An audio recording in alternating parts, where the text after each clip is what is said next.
In the beginning was the Word.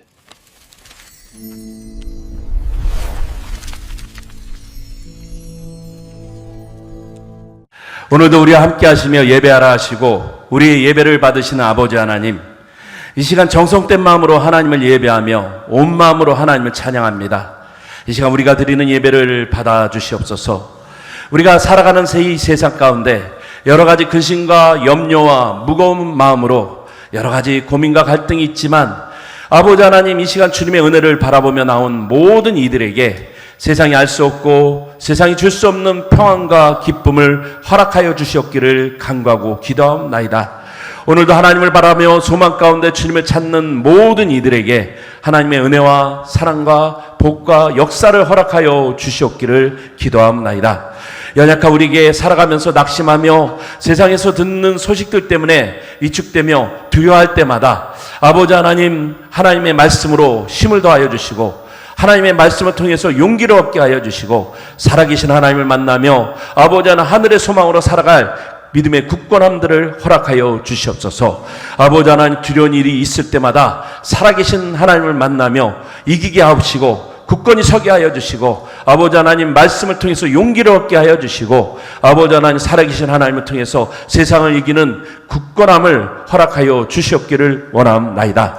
이 시간 주의 말씀을 통해서 아버지 하나님, 우리가 다시 한번 힘을 얻기를 원하옵나이다. 아버지 하나님, 말씀이 우리 가운데 살아계신 말씀으로, 살아계신 예수님으로, 살아계신 성령님으로, 살아계신 하나님으로 아버지 하나님, 우리를 찾아오시는 그 그리스도로 다시 만나는 믿음의 역사들이 있어지게 하여 주시옵소서. 그래서 우리 안에 어선하고 혼돈한 그런 모든 것들이 아버지 하나님, 질서 있는 질서의 영으로, 어둠은 빛으로, 연약함은 강건함으로, 아버지 하나님, 죽음의 영은 생명의 영으로 변화되는 믿음의 역사들이 있어지게 하여 주시옵소서. 그래서 마른 뼈 같은 우리의 심령들이 아버지 하나님, 살아는 새 생명이 되고 새 역사가 일어나며 하나님의 역사와 아버지 하나님, 하나님의 군사가 되는 믿음의 역사들이 우리 가운데 있어지게 하여 주시옵소서. 아버지 하나님, 이 시간 예배하는 모두에게 기쁨의 역사, 감사의 역사, 찬양하는 아버지 하나님, 강건함들이 넘쳐나게 하여 주셨기를 원합나이다. 아버지 하나님, 우리 안에 이 시간 성령께서 충만함으로 함께하여 주셨기를 원합나이다. 전하는 자나 듣는 자나 한마음 한뜻이 되게 하여 주시옵소서. 우리의 귀를 열어주시고 굳어진 마음을 녹여주시고 우리의 눈에 비늘을 벗겨주셔서 하늘의 신령한 복과 은혜를 깨달아 나가게 하여 주시옵소서. 이 시간 성령께서 함께 하실 줄 믿사옵고 우리 주 예수 그리스도의 이름으로 기도하였사옵나이다. 아멘. 할렐루야. 오늘도 하나님께서 주시는 은혜와 복과 믿음의 역사들이 이 시간 우리 모두에게 함께 하시기를 주의 이름으로 축원합니다. 예, 우리 옆에 계신 분들과 인사 나누시겠습니다. 반갑습니다. 환영합니다. 예, 주님의 사랑과 은혜와 복의 역사로 날마다 강건하시기를 바랍니다. 예, 추석 연휴라 아마 고향을 가신 분들도 있고 또 여러 가지 또 가정 행사로 또 오늘 또 예배 못 나오신 분들도 있을 줄 압니다. 어느 자리에 있든지 여러분, 하나님이 여러분들과 함께 하시고 또 하나님이 찾아가시고 하나님이 주시는 위로와 힘이 여러분들에게 날마다 넘쳐나시기를 주의 이름으로 다시 한번 부탁을 드립니다. 연휴가 시작이 되었습니다. 아마도 금요일 오후서부터 장장 긴 연휴, 한 열흘 정도가 된다고 그러죠. 달력을 보니까. 그래서 여러분, 이 열흘 동안에 뭐 하나 봤더니 고향은 일찍 갔다 오시는 분들도 또 계시더라고요. 금요일날 갔다 오고 부모님한테 인사를 드리고 또 성묘도 일찍 갔다 오고 그래가지고 어디로 가나 봤더니 다 공항으로 가더라고요. 공항으로 가가지고 동남아로, 외국으로, 그리고 또 휴가를 더 얻어가지고 저기 해외 여행을 가는 분들이 꽤 많다고 합니다. 그래서 공항에 수속받는 시간이 보통 한 2시간 정도면 되는데 4시간, 5시간, 거기다 또 공항 파업이랑 뭐 전산망 장애까지 돼가지고 공항이 뭐 역대 이래로 아주 복잡한 그런 시간에 보내고 있는 그런 모습들이 여러분 방송을 통해서 나오고 있는 것을 보게 됐습니다.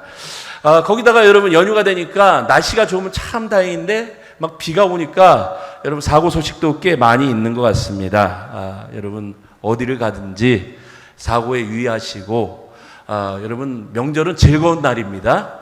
우리가 이 즐거운 시간은 즐겁게 보내야 됩니다. 그래서 여러분 즐겁게 보내려면 어떻게 해야 돼요? 생각을 바꾸는 일들이 참 중요해요. 생각은 여러분 자꾸 환기를 시키는 일들이 중요합니다. 여러분 내 관점에서 모든 걸 보게 되면 다 기분이 나쁘죠. 나한테 내가 보는 관점이 내 세상이 전부라고 생각하면 여러분 그러면 세상은 암울합니다. 그리고 다 불만족스럽고 다 화나는 일들만 많죠. 저 사람은 왜 저렇게 하고 저 일은 왜 저렇게 처리하고 왜 나한테 이렇게 대하나 이렇게 생각을 하게 되는데 좀 관점을 바꿔보면 그래도 여러분 세상은 좀 살만하죠. 또 어렵지만 그래도 그 어려운 가운데서도 여러분 또 좋은 일들도 많고 즐거운 일들도 많고 또 살아갈 만한 그런 소망도 많은 것을 보게 됩니다. 우리가 여러분 그런 마음을 갖는 일들이 중요합니다. 여러분 신앙은 여러분 긍정의 힘을 갖는 일들입니다. 우리가 뭐 긍정적인 방식으로 보는 게 아니라 왜 긍정을 갖는 일들이에요? 여러분 이 세상이 암울하고 멸망당하고 끝나는 게 아니라 하나님께서 함께 하심으로 이 세상이 마지막이 아니라 하나님의 역사가 우리 가운데 좋은 방식 또 선한 방식 또 하나님께서 우리에게 주신 소망이 아직 남아있음을 우리가 기억하는 일들 그런 일들로 우리가 세상을 바라보기 때문에 그렇습니다. 원칙적으로 보면 여러분 세상은 망해도 여러 번 망해야지 당연하죠. 여러분 매일 우리가 듣는 뉴스를 보면 여러분 세상에 있는 일들은 망해도 여러 번 망해야 됩니다. 악한 일들, 말도 안 되는 일들 여러 가지 일들을 보면서 여러분 우리가 생각을 하죠. 야, 이 세상이 왜 이렇게 점점 악해지나? 이런 일들을 보면서 야, 세상은 정말 이게 살만한 세상이 아니다 이렇게 생각을 하는데 근데 잘 보면 여러분 세상 꼭 그렇지만은 않은 것을 보게 됩니다. 명절이 되면 여러분 우리가 듣는 뉴스들 있죠. 그래서 여러분 명절에 나온 통계들 있죠.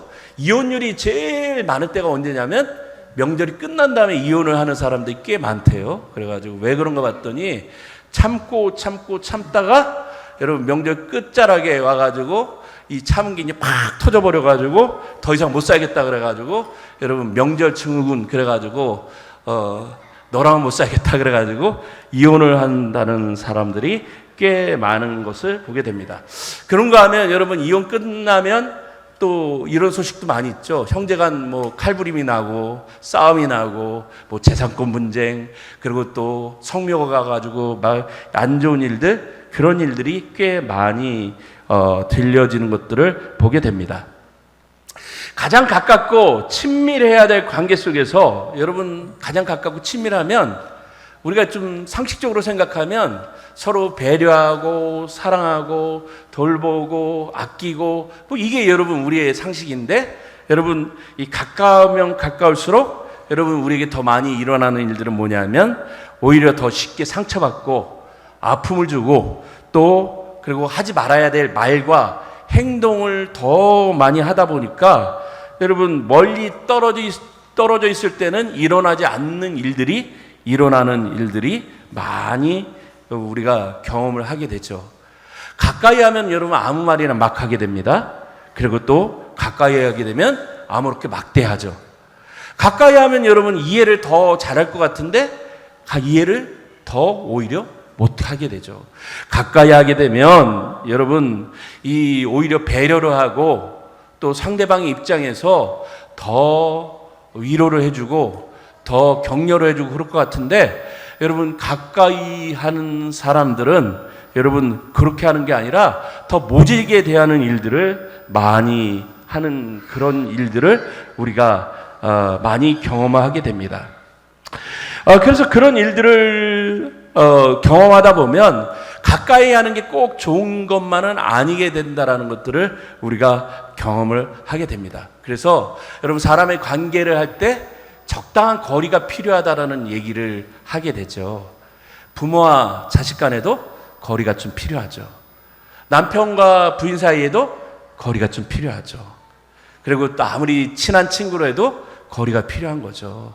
여러분 가까워지면 가까워질수록 보지 않는 게 보이게 됩니다. 그리고 또 여러분 불편함이 더 심해지게 되죠. 그래서 우리가 여러분 이 거리감을 잘 유지하는 걸 뭐라고 얘기를 하느냐 하면 여러분 예의를 갖춘다라고 그렇게 표현을 하게 되는 것을 보게 됩니다. 그래서 여러분 우리가 이 관계를 잘 맺으려면 예의를 갖추고 서로를 배려하고 서로의 여러분 이 상대방의 이 필요와 또 요구가 뭔지에 대해서 귀를 기울이는 일들, 여러분 이걸 또 역지사지하는 일들이 필요하는 일들이 더 중요하다는 것들을 깨닫게 됩니다. 이런 것들을 잘 하지 못하게 되면 여러분 어떻게 됩니까? 계속해서 여러분 이게 이제 감정적인 부분들이 쌓이게 되죠. 여러분 감정도 여러분 무게를 지니게 되죠. 이 무게를 지니게 되면 어떻게 됩니까? 이 무게, 여러분 감정에는 무게가 없는 것처럼 느껴지는데 이 무게가 여러분 계속해서 쌓이고 쌓이다 보면 여러분 나중에 어떻게 되냐면 이게 한꺼번에 팍 폭발하게 돼가지고 여러분 무슨 일들이 일어나냐면 이 생전 경험해 보지 못하는 일들이 되죠. 여러분 심리학적 이 질병 가운데 우리나라에만 유일하게 있는 병명이 하나가 있어요. 여러분 화병이라는 거 들어봤죠? 이게 여러분 이 전 세계적으로 우리나라에만 있는 질병 코드입니다. 전에는 여러분 화병이라는 게 그냥 우리 이 어머니 세대나 우리 이 조상의 세대에 그냥 이 화가 나서 병든다 뭐 이렇게 이 정도 됐죠. 화병이 뭔가 이렇게 봤더니 여러분 이 뭐 마음에 그냥 여러 가지를 쌓아두는 것들이죠. 막 서운한 거, 불편한 거, 또 억울한 거, 그리고 여러분 시집살이 뭐 이런 걸 막 쌓아둬가지고 마음에 꾹꾹 눌러두는 거죠. 그러니까 여러분 나중에 그게 뭐가 되는 거예요? 괜히 막 그냥 차게 되고, 그리고 또 막 이 괜히 막 울컥울컥 하게 되고, 그 화병 걸린 사람들이 그래가지고 막 뭐 어떻게 되는 거예요? 나중에 이제 이 시집살이 같은 거 막 이렇게 화병 걸린 그런 며느리가 시어머니가 되면 또 어떻게 되는 거예요? 며느리한테 똑같이 이제 하는 거죠. 그래가지고 며느리를 잡아대죠. 막 그래가지고 이런 것들이 막 유전이 되는 그런 일들 그렇게 되는데 여러분 이런 일들이 여러분 결국 어떻게 됩니까? 결국 관계를 다 깨트리는 일들로 이어지게 되는 것을 보게 됩니다. 신앙생활도 여러분 마찬가지입니다. 우리가 여러분 신앙생활 잘 하려면 어떻게 해야 될까요? 여러분 우리는 한꺼번에 잘하려고 막 그렇게 노력을 하는 것 같아요. 신앙생활 여러분 잘하는 방식들 여러분 어떤 특별한 방식이 있을까? 그래서 특별한 거를 찾으시는 분들이 많은 것 같아요.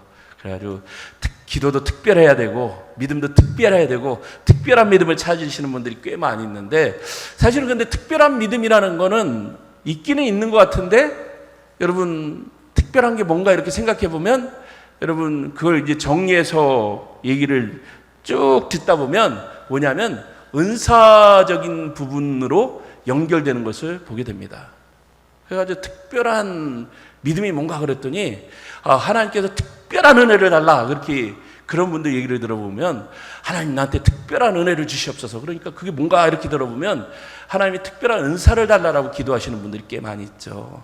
그래가지고 뭐 방언이나 어떤 신비한 능력이나 아니면 뭔가 기도하면서 어떤 남들이 경험해 보지 못한 것들을 경험하면 내 믿음이 좋아질 거라고 생각하시는 분들이 꽤 많이 있습니다.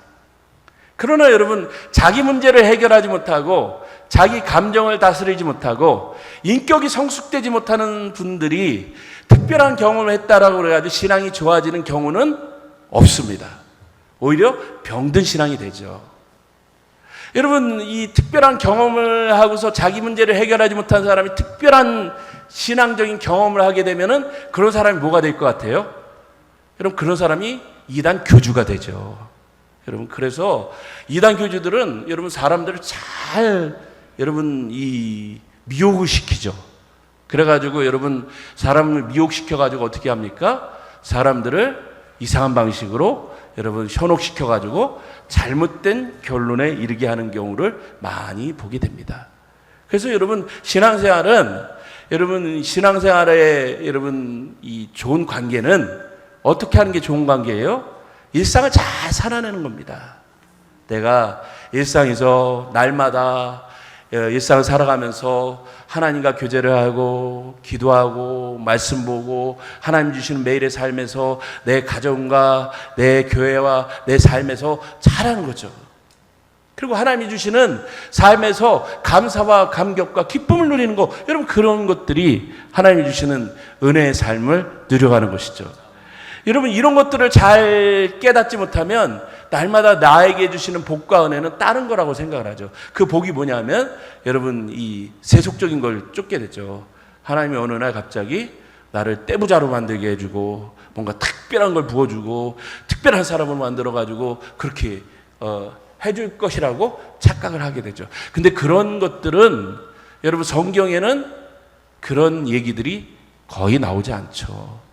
대부분 그렇게 생각하는 이야기들은 여러분 성경을 보면 누가 주는 얘기로 나오죠? 사탄이 주는 얘기로 나옵니다. 여러분 하나님은 우리를 일상을 살아가게끔 잘 살아가게끔 나오고 여러분 특별한 부자, 특별한 얘기들은 여러분 마귀가 주는 유혹으로 나오죠. 그 여러분 대표적인 얘기가 여러분 예수님이 40일 금식을 광야에서 마치고 사탄의 시험을 받을 때 나왔던 얘기들입니다. 40일 금식을 마친 다음에 여러분 사단이 와가지고 뭐라고 얘기를 합니까? 시험을 하죠. 야, 네가 하나님의 아들이거든 이 돌들을 가지고 떡덩이가 한번 되게 하더라. 그래가지고 배고픔 면하게 해보고 야, 네가 나한테 내 말만 잘 들으면 세상에 있는 금은보와 권력을 내가 다 너한테 줄 테니까 나한테 엎드려서 한번 절 한번 해. 그러면 내 말만 잘 들으면 이 세상에 있는 권세와 능력과 보화와 이 모든 거 다 줄게. 그리고 내가 너한테 인기를 얻는 방법 하나 알려줄게. 저 꼭대기에 올라가가지고 사람들한테 이 사람들 인기를 끄는 방식이 있는데 저 사람들이 하지 못하는 놀라운 능력을 한번 보여줘봐. 이런 얘기들로 그렇게 얘기하는 걸 보게 됩니다. 반면에 여러분 하나님이 예수님한테 늘 요청하신 부분들은 좀 다른 얘기들로 하시죠. 여러분 늘 하나님의 방식은 일상에서 주님의 길을 따르라고 얘기를 합니다. 어려운 길, 정상적인 길, 남들이 가지 않는 길에 최선을 다하라고 그렇게 말씀하신 것을 보게 됩니다. 그래서 여러분 우리가 늘 어떤 일이든지 하나님과의 관계를 잘 맺어가는 일들은 중요합니다. 그래서 여러분 우리가 신앙에서 여러분 우리의 삶에서 성숙된 신앙을 살아가는 일들은 그래서 중요합니다. 그래서 우리가 성숙하지 못하고 관계를 잘 맺지 못하면 신앙은 늘 문제가 되고 또 어려움을 겪게 되고 또 그런 일들 때문에 잘못되는 결과를 얻게 되는 일들이 많게 되는 것을 보게 됩니다. 그래서 여러분 오늘 말씀을 보면 그래서 우리에게 하시는 말씀이 뭡니까? 우리의 감정을 잘 다스리고 인격적인 부분을 잘 만들어가고 하나님이 기뻐하시는 성숙된 신앙인으로 이 세상 가운데 많은 사람들에게 덕을 세워가면서 그런 믿음의 삶을 살아가라고 그렇게 얘기를 합니다. 그래서 여러분 그 기본적인 게 뭐예요?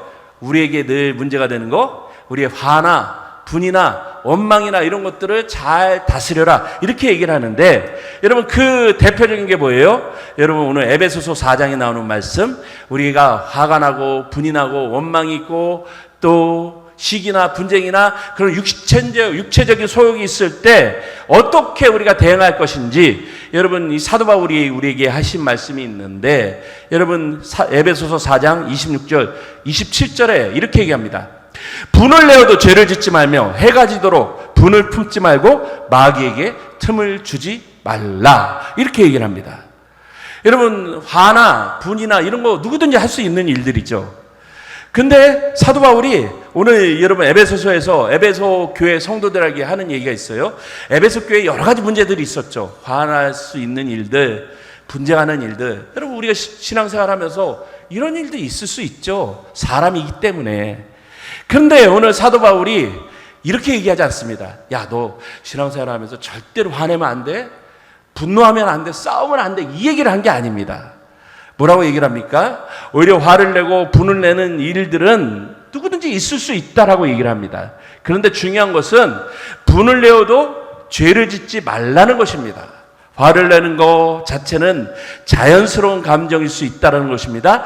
중요한 것은 그 분노, 그 화가 죄로 이어지지 않도록 그 감정이나 그 상황을 잘 다스리라고 그렇게 우리에게 당부하고 있다는 것입니다. 여러분 화나, 분, 여러분 저도 마찬가지고 여러분도 마찬가지고 이런 걸 누구든지 다 여기에 해당이 됩니다. 문제는 화를 내기 시작하면 여러분 이게 누구든지 끝을 보려고 하는데 있다라는 것이죠. 어떤 사람들이 여러분 분노에 사로잡히면 여러분 이게 절제가 안 되시는 분들이 있죠. 여러분 분노에 사로잡히면 이게 배는 게 없는 사람이 있죠. 평안이 깨어지고, 여러분 평안이 깨어지면 또 어떻게 됩니까? 관계가 무너지고, 그 관계에 무너진 틈을 마귀가 다가와가지고 여러분 우리에게 죄로 연결해주는 그런 죄의 문을 활짝 열어주게 됩니다. 그래서 사도 바울이 뭐라고 얘기하냐면 죄가 지도록 분을 품지 말라라고 우리에게 당부하고 있는 것을 보게 됩니다. 성경을 보면 여러분 하나님께서도 여러분 이 분노라는 거 하지 않은 게 아닙니다. 하나님께서도 분노하신 것을 보게 됩니다. 그런데 하나님의 분노는 우리와 좀 다릅니다. 공의로운 하나님께서는 언제 분노하셨을까요? 여러분 성경을 보면 하나님의 분노는 죄에 대해서 분노하신 것을 보게 됩니다. 구약 성경에 보면 여러분 하나님께서 이스라엘을 향해서 종종 분노하신 말씀이 나오는데 그때 사용된 히브리어가 아프라는 단어와 헤마라는 단어입니다. 이 아프는 이 코나 콧김에서 유래합니다. 그냥 콧김이 슉슉 이렇게 나오는 그 단어를 분노라고 화라고 얘기를 했고, 그리고 헤마라는 단어는 이 몸에서 나오는 열기, 불꽃 이거를 얘기를 하는데, 여러분 하나님이 화가 날 때 이 콧김이 나온다고 그러고 열기가 나오고 불꽃이 나온다라고 그렇게 표현했습니다. 그러니까 여러분 이 사람이 죄를 져가지고 하나님 앞에 가까이 갔을 때 뭐라고 그러냐면 하나님의 분노의 콧김이 나오고 열기가 나온다라는 그런 표현들이 나옵니다. 이 표현이 구약에 한 455번 정도가 나오는데 여러분 하나님의 분노로 쓰여진 단어가 한 375번 정도가 사용이 된 것을 보게 됩니다. 여러분 이 하나님은 여러분 이 죄에 대해서는 그냥 넘어가시는 일들이 없죠. 이스라엘이 잘못했을 때 그 일들에 대해서 그냥 넘어가신 게 아니라 그걸 늘 지적을 하십니다. 화를 내시죠. 너희가 왜 죄를 짓느냐, 우상숭배를 하느냐, 잘못 살았냐, 이것에 대해서 늘 지적하신 것을 보게 됩니다. 여러분 그러면 여러분 우리가 이렇게 생각을 하죠. 하나님도 분노하셨으니까 우리도 뭐 분노하시는 거 당연한 거 아니야? 이렇게 얘기를 합니다. 많은 사람들이 여러분 이런 생각을 가지고 이렇게 얘기하죠. 뭐 하나님도 화나셨는데 나도 뭐 화나는 거 당연하지. 내가 화를 내면은 여러분 사람들이 뭐라고 생각을 할까요? 내가 화나는 건 다 옳기 때문에 내가 화나는 건 당연한 거야. 이렇게 생각을 합니다. 그리고서 여러분 뭐라고 얘기를 합니까? 화가 나면요 이게 사리 분별이 안 되죠. 다 옳다라고 얘기합니다. 그리고 옳다라는 걸 여러분 정당화시키려고 여러분 이게 여러분 어떻게 됩니까? 정당한 걸 누구에게 투사를 시키죠. 그래가지고 여러분 그 자꾸 화가 나니까 여러분 그걸 가지고 누군가 이거 쏟아부어야 되니까 그 사람에게 투사를 하게 되죠. 근데 잘 생각을 해보면 여러분 하나님은 분노하실 때 그 사건만 다루시죠. 여러분 하나님은 이스라엘 백성들이 우상숭배하면 그 우상숭배에 대해서만 얘기를 하는데 반면에 여러분 사람은 그렇지가 않죠. 내가 옳다라고 얘기하면 그 존재 자체를 다 부정해버리죠. 여러분 그 존재 자체를 부정하면서 내가 옳다, 나는 정당하다, 자기중심적인 생각 이런 걸로 출발해가지고 죄로 연결해가지고 나만 옳다라고 생각하다가 보고 이게 해소가 안 되니까 여러분 결국 어떻게 됩니까? 화가 더 나죠. 막 분노가 넘쳐나가지고 여러분 그거 가지고 여러분 또 행동으로 이어져가지고 여러분 결국 어떻게 되냐면 하지 말아야 될 그런 일들까지 저지르게 되는 것을 보게 됩니다. 여러분 그러면 이런 일들이 결국 어떻게 될까요? 여러분 동물학자들의 연구입니다. 여러분 이 수명을 연구를 했는데 여러분 이 동물 중에서 오래 사는 동물과 수명이 짧은 동물들을 연구를 했어요. 그럼 오래 사는 동물들이 어떤 동물들이 오래 살까요? 대부분 연구를 해보니까 유순하고 풀을 먹고 그리고 남들한테 이렇게 잡혀 먹히는 동물들은 좀 오래 산대요. 그러니까 여러분들 이게 이제 잡혀 먹어서 이제 그냥 수명이 짧아서 그렇지 초식 동물들은 오래 산다는 거죠. 근데 여러분 오래 살 것처럼 이 힘이 세고 맹수처럼 보이는 동물들 있잖아요. 사자, 호랑이, 여러분 맹수의 왕이라고 하는 악어나 이런 거 있잖아요. 이런 동물들은 여러분 오래 살 것 같은데 수명이 길지가 않더라는 거죠. 여러분 사자가 1000년을 삽니까? 그리고 호랑이가 10,000년을 삽니까? 그렇지가 않죠. 오래 못 산다는 거죠. 여러분 그런 걸로 따지면 공룡이라는 여러분 멸종된 동물 있죠. 근데 공룡은 여러분 현재 남아있지 않죠. 왜 멸종됐는가 봤더니 이 공룡이요, 여러분 이 육식을 해가지고 다 잡아먹으니까 나중에 먹을 게 없어가지고 다 죽었다라는 거죠. 여러분 이 성질이 급하고 맹수과의 동물들은 수명이 대체로 짧다라는 것이죠. 곤충 중에서도 등에 딱딱한 껍데기가 있는 벌레들은 그렇지 않는 종보다 평균적으로 빨리 죽는다라고 얘기합니다. 사람도 마찬가지입니다. 내가 늘 옳다라고 생각하는 자기 껍데기에 갇혀 있는 사람은, 여러분 그런 존재들은 다른 사람들을 무시하고 언쟁을 벌이고 나만 옳다라고 생각하는 그런 생각들, 그런 방식으로 살아가는 사람들은 어떻게 될까요? 일찍 못 살죠.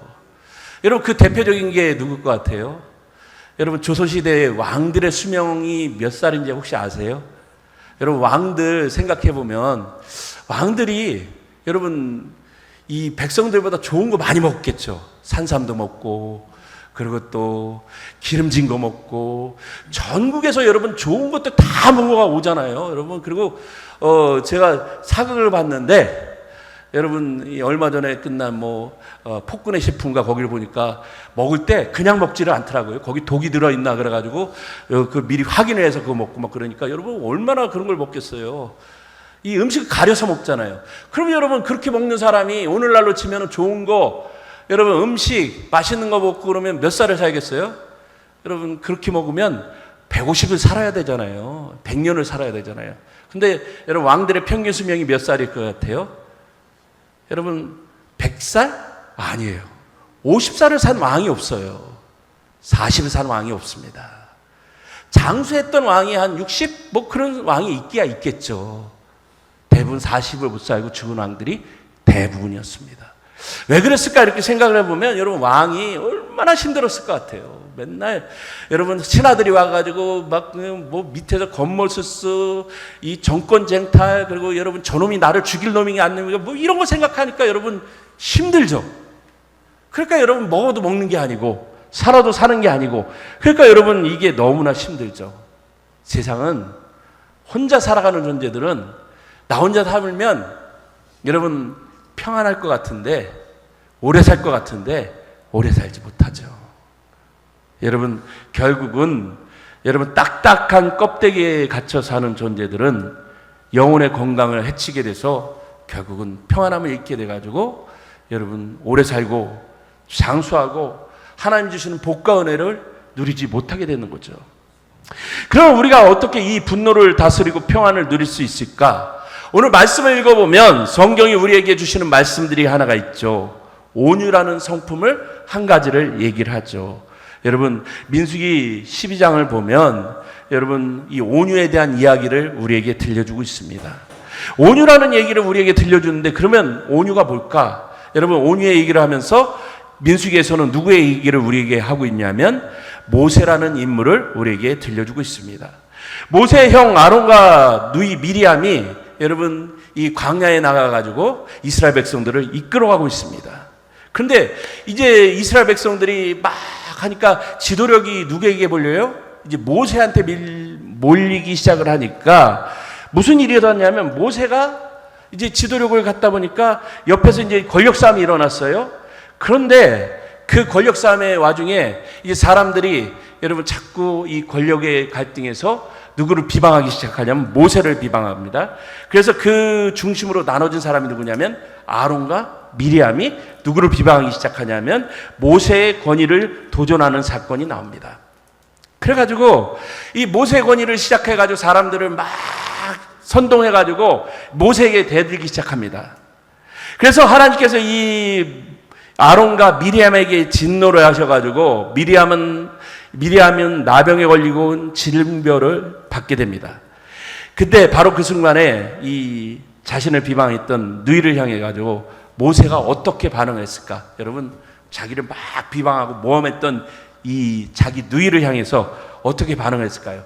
저 같으면 여러분, 아무리 가족이라도 자기한테 막 미운짓을 했던 이 사람에 대해서 뭐라고 얘기를 했을까? 여러분, 잘 됐다. 너 나한테 대들었으니까 이렇게 이 어려움을 당했지. 이렇게 얘기를 했을 텐데, 모세는 분노하는 대신에 하나님께 이렇게 기도를 하죠. 하나님, 원하건대 그를 고쳐주시옵소서. 여러분, 이렇게 기도를 하죠. 왜냐하면 모세는 자신이 분노한 게 아니라 하나님께서 진노하셨으니까 자신은 더 이상 분노할 필요가 없다라고 여겼습니다. 자신의 판단과 심판은 주권을 하나님께 온전히 맡겨드린 것이죠. 모세의 성품에 대해서 성경은 이렇게 얘기를 합니다. 이 사람 모세는 온유함이 지면의 모든 사람보다 더하더라. 이렇게 말씀하고 있는 것을 보게 됩니다. 여기서 말하는 온유는 단순히 성격이 무르고 약하다는 뜻이 아니라 오히려 잘 길들여진 강력한 힘을 의미합니다. 예를 들면 야생마는 아무도 통제할 수 없는 위험한 짐승이지만 훌륭하게 훈련된 군마는 주인의 명령을 따라 엄청난 힘과 속도를 전쟁터에서 발휘하는 가장 강력한 무기가 됩니다. 이처럼 온유는 나의 힘과 감정과 권리를 내 마음대로 휘두르지 않고 오직 하나님의 뜻에 따라 통제되고 순종하는 거룩한 성품을 얘기를 합니다. 이것이 바로 분노와 증거를 하나님께 맡기고 하나님 앞에 겸손히 엎드리는 삶의 자세라고 성경은 오늘 우리에게 말씀하고 있습니다. 오늘 성경 우리에게 이렇게 얘기합니다. 온유한 자가 땅을 차지하라고 얘기합니다. 세상에서 우리는 온유하면 손해를 본다라고 얘기합니다. 바보 같기 때문에, 미련하기 때문에 손해본다고 얘기합니다.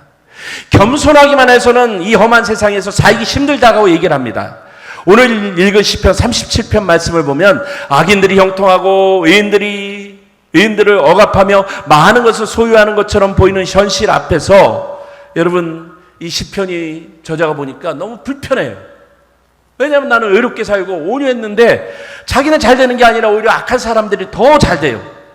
그런데 오늘 시인이 뭐라고 얘기를 하냐면 믿음의 눈으로 하나님의 약속을 바라보면서 뭐라고 얘기를 합니까? 그런 것들을 보면서 서운한 마음을 표현하는 것이 아니라 진실로 악을 행하는 자들은 끊어질 것이나 여호와를 소망하는 자들은 땅을 차지하리로다. 그러나 온유한 자들은 땅을 차지하며 풍성한 화평을 즐거워하리로다. 이렇게 말씀합니다.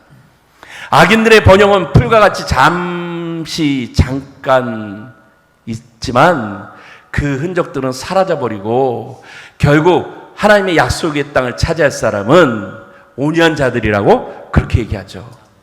오늘 예수님께서 뭐라고 얘기를 합니까? 여러분, 우리가 잘 아는 산상수훈의 말씀, 여러분 우리가 너무나 잘 아는 말씀이죠. 온유한 자는 복이 있나니 그들이 이 땅을 기업으로 받을 것임이요. 아멘. 예, 여러분 이 땅 얘기를 하면 어떤 분들은 야, 내가 부동산 부자가 되나 보다 이렇게 생각하는데 여기 땅은 그 얘기를 하는 게 아닙니다. 여기 이 땅은 하나님이 돌보시고 하나님이 이끌어 주신다라는 그 말씀입니다. 성경에서 약속한 가나안이 젖과 꿀이 흐르는 땅이라고 불린 이유는 단순히 토지가 비옥해서가 아니라 하나님이 함께 동행하시고 돌보아 주신다라는 그런 땅이기 때문에 여러분 약속의 땅이었습니다. 마찬가지입니다. 오늘 우리에게도 여러분 온유한 자가 하나님께서 땅을 주신다라는 의미가 뭘까를 잘 생각해 보면 마찬가지입니다. 왜 온유해야 됩니까? 우리가 이 땅에 가진 소망이 우리의 전부라고 그러면 여러분 사실은 우리는 이 땅에 사실 소망이 없는 사람들이죠. 나보다 잘나고 풍성하고 잘 되는 사람이 많아요. 그리고 가끔씩 고민이 되죠. 왜 나는 하나님 잘 믿고 열심히 믿고 헌금도 열심히 하고 했는데 왜 난 이렇게 부자가 안 되지? 왜 하나님께서 땅을 주신다고 그러는데 왜 땅이 없지? 누구는 땅을 많은데 돈도 많은데 왜 나는 이렇게 늘 가난하지? 근데 상대적으로 보면 그렇게 되죠. 누구는 잘 되는 것 같은데 왜 나는 이렇게 모자란 것 같지? 우리가 그렇게 생각을 하죠. 근데 잘 생각을 해보면 내 가치는 아직도 이 땅에 있기 때문에 그런 생각을 하죠. 그러나 여러분 잘 보면 우리가 가져갈 수 있는 땅의 한계치는 늘 정해져 있죠. 그 땅은 여러분 내 땅이 아니죠. 언젠가 여러분 하나님이 나를 부르실 그때에 내가 가져갈 땅이 어떤 것인지를 우리가 잘 생각을 해볼 필요가 있습니다. 장차 우리가 들어갈 영원한 하나님 나라는 여러분 이 땅에 여러분 우리가 정해놓은 그 몇 평 그걸 얘기를 하는 게 아니죠. 여러분 우리의 믿음과 여러분 우리와 함께 하시는 하나님이 다스리시는 그 영원한 하나님 나라 천국에 대한 소망이죠. 우리가 늘 하나님이 우리에게 뭐라고 말씀하십니까? 늘 우리와 함께 하신다라고 말씀하시죠. 그러면서 뭐라고 얘기를 합니까? 세상을 악하게 살지 말라라고 얘기를 하죠. 그러면서 뭐라고 얘기를 하냐면 세상을 다스리는 주체가 누구인지를 늘 깨달아라고 얘기를 합니다. 새하늘과 새 땅 그리고 하나님이 주실 그 소망이 무엇인지에 대해서 우리에게 늘 말씀을 하고 있죠. 그러면서 늘 우리에게 약속하신 그 말씀이 우리에게 아직도 이루어지지 않음을 늘 상기시켜 줍니다.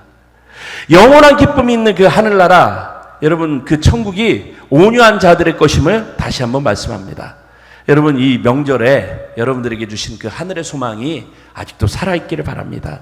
그래서 여러분들에게 주시는 그 하늘의 소망으로 하나님과 함께하는 그 믿음의 역사들이 날마다 넘쳐나시기 바랍니다. 그래야 해서 어느 곳에 있든지 늘 하나님과 동행하며 주님이 주시는 기쁨으로 믿음의 자리에서 늘 승리하시는 복된 성도로 살아가시기를 주의 이름으로 축원합니다.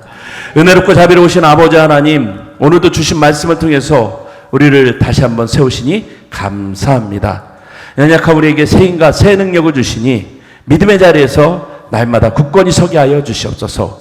오늘도 주님이 주신 약속을 믿고 온유함으로 믿음의 승리자로 승리하게 하여 주시옵소서. 우리 주 예수 그리스도의 이름으로 기도하옵나이다. 아멘.